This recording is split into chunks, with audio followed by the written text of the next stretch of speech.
So, while exploring the other day, I noticed behind the tree the most awesome valley you can think of. And it was glorious and right next to my kingdom.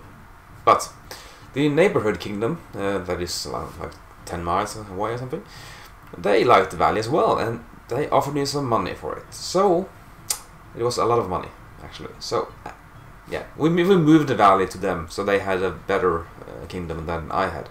So, right now there's nothing to see behind the trees at my place, anyway. Does it make sense?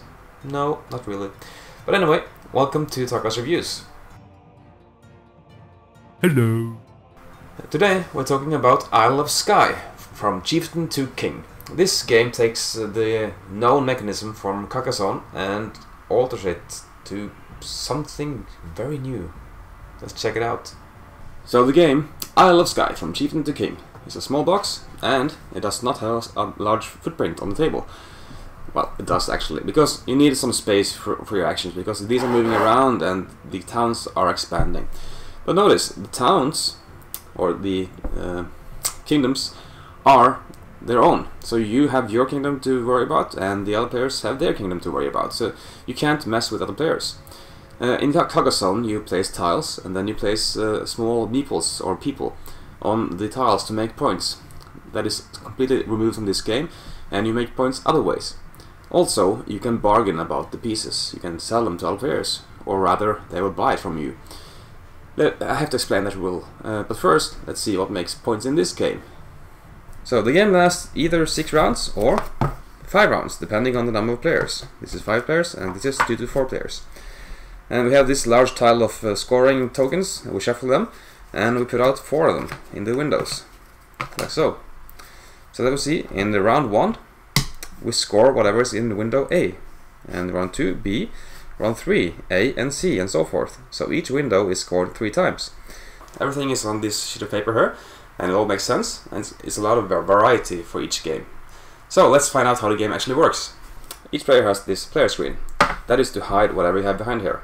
Each player also has one of these axe tokens that you can axe away a piece.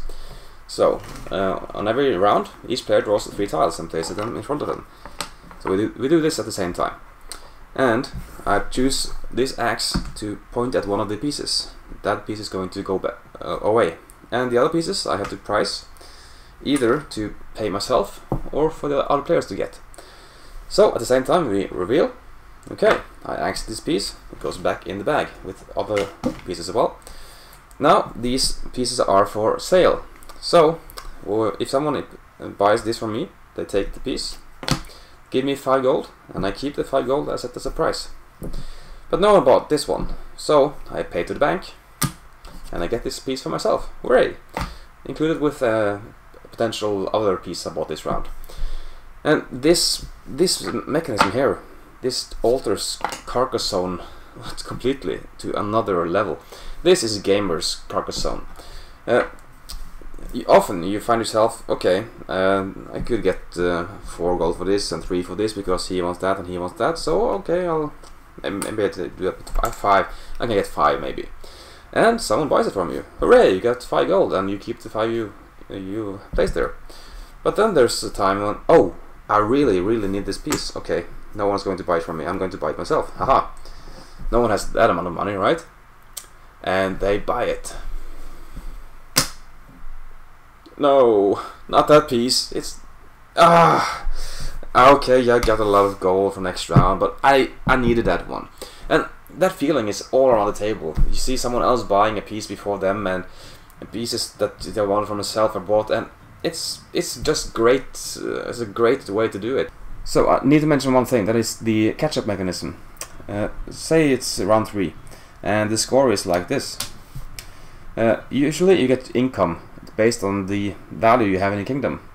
But then, in this round, the green player will get 1 money for each player in front of him in the scoring track. And here we get 2 money for each, and 4 money for each, plus his normal income. So it's a great way to catch up if you're behind. So, in the end, money is worth points, not a lot, but then you have a lot of buying power also at the end. You can buy whatever you want, and it just works very great. Okay, so there we have it. Isle of Skye, from Chieftain to King. This game has completely replaced Carcassonne, and it provides a whole new level of engagement in the game. In Carcassonne you play tile and you score points with the meeples, and it wears thin during the game. But in this game it's always interesting, especially in the later rounds when you start seeing what people are going to score for, and these windows here. The dynamic is extremely good. I like the game a lot, so run and buy it. Come on, are you still watching? Oh, okay, it's a bit extreme, but this game is a lot of fun. I do enjoy it a lot, and I've played it many times already, and it just came out, so yeah, it's varied scoring points, varied players, and everything just works very well. So there's my definite recommendation, Isle of Skye. Okay, thanks for watching, and if you like what I do, please check out my Patreon account, and well, see for yourself. Okay, thanks for watching. See ya. Thanks so much for watching the Dice Tower videos. Find more great videos and reviews, as well as our top-rated audio podcast at Dicetower.com. You can also find other great shows at Dicetowernetwork.com. I'm Eric Summerer, and you've been watching The Dice Tower. The Dice Tower is sponsored by Cool Stuff Inc., where you can find great games for great prices. Cool stuff in stock. Check them out at CoolStuffInc.com.